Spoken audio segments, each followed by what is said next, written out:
Hello and welcome to Confederate Election Night 1870. We are in the midterm election for President Robert Lee. Let's take a look. We have one retiring conservative senator, and that's going to be James Bayard Jr. of Delaware. And we have a retiring moderate senator in William White of Maryland. It is now 7 p.m. and the following states have poll closings. Out of Virginia Senate race, currently too close to call. Moderate Arthur Borman is currently at 39%. Incumbent conservative Alan Caperton is at 35%. And liberal Peter Van Winkle is at 24%. And here's the current Senate composition thus far. The liberals are at 2 seats, moderates at 10, and the conservatives at 15. You need at least 18 seats to win a majority. It is now... out of Georgia's governor race, James Smith will be elected to his first term as governor. Out of South Carolina's gubernatorial race, it will flip from liberal to conservative as Wade Hampton III will be elected to his first term as governor. Here's the current governor composition thus far. The liberals are at 2 seats, the moderates are at 0, and the conservatives are at 6. You need 9 seats in order to win a majority in the governor's mansions. It is now 8 p.m. and the following states have poll closings. Out of Delaware Senate race, Thomas Baird will succeed his, I believe, father in the United States Senate, being elected to his first term out of Delaware. Out of Mississippi Senate race, John Watson will be re-elected to another term in the Senate. Out of Tennessee Senate race, Gustavus Henry Sr. will be re-elected to the Senate. Out of Florida Senate race, he is the leader of the moderate. He is the moderate Senate leader. James Baker will be re-elected to another term out of Florida. Out of Maryland Senate race, too close to call, George Vickers, the moderate, is currently leading incumbent, there is no incumbent, William White's retiring, but moderate George Vickers is currently leading conservative William Hamilton and liberal Lewis Steiner.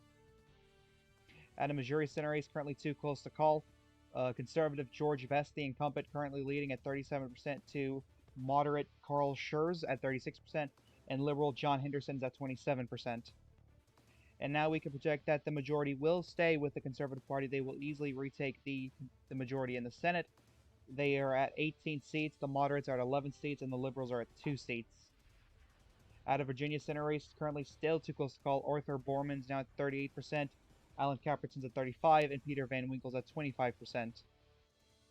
And here is the current Senate composition. There is no change from when we last showed you. Out of Florida's governor race, a gain for the Liberal parties, from conservative to liberal. Harrison Reed will be elected to his first term as governor out of Florida. Out of Tennessee's governor race, DeWitt Center will be elected to his first term as governor, keeping Tennessee's gubernatorial mansion as liberal. Out of Maryland's governor race, a flip from liberal to conservative. Odin Bowie will be elected to his first term as governor out of Maryland. Out of Alabama's governor race, currently too close to call, William Smith, the moderate, is currently leading conservative Robert Lindsay and liberal Robert Patton. Smith is at 44%, Lindsay is at 42%, and Patton's at 14%. And here's the current governor's composition. Liberals at 4 seats, moderates at 0, and conservatives at 7. It is now 8:30 p.m. We have poll closings out of Arkansas. And out of Virginia Senate race, Arthur Borman will flip this Senate seat from conservative to liberal or to moderate, as he will be elected to his first term to the United States Senate out of Virginia. Out of Maryland Senate race, currently too close to call still, George Vickers at 35%, William Hamilton at 34%, and Lewis Steiner at 30%. Out of Missouri Senate race, too close to call. However, big development here. Moderate Carl Schurz is currently leading the incumbent George Vest by 1%.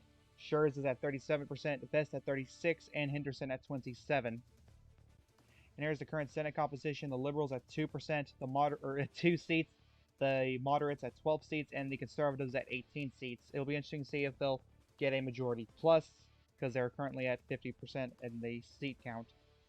Out of Arkansas's governor race, Powell Clayton will be re-elected to his second term as governor out of Arkansas. Out of Alabama's governor race, too close to call, William Smith is expanded his lead over his 2 opponents. The current governor's composition, the Liberals at 4 seats, the Moderates at 1 seat, and the Conservatives at 7 seats. It is now 9 p.m. and the following states have poll closings. Out of Texas Senate race, Louis Wigfall, that should not say Gain, our apologies, but he will be re-elected to another term of the United States Senate out of Texas. Out of Maryland Senate race, that should not say Gain, that's another mistake, but George Vickers will be elected out of the Senate in Maryland, keeping the seat in moderate hands. But here is an actual gain. Out of Missouri Senate race, Carl Schurz will flip the seat from conservative to moderate as he defeats the incumbent, George Vickers. Carl Schurz will be elected to his first term to the Senate out of Missouri. Big win for the moderate party. And here is the current Senate composition. The Liberals at 2 seats, moderates at 14, and the Conservatives at 19. And out of Kansas governor race, James Harvey will be elected to his first term as governor, keeping the state in Liberal hands. Out of Texas governor race, Edmund Davis will be elected to his first term as governor, keeping the seat in Liberal hands.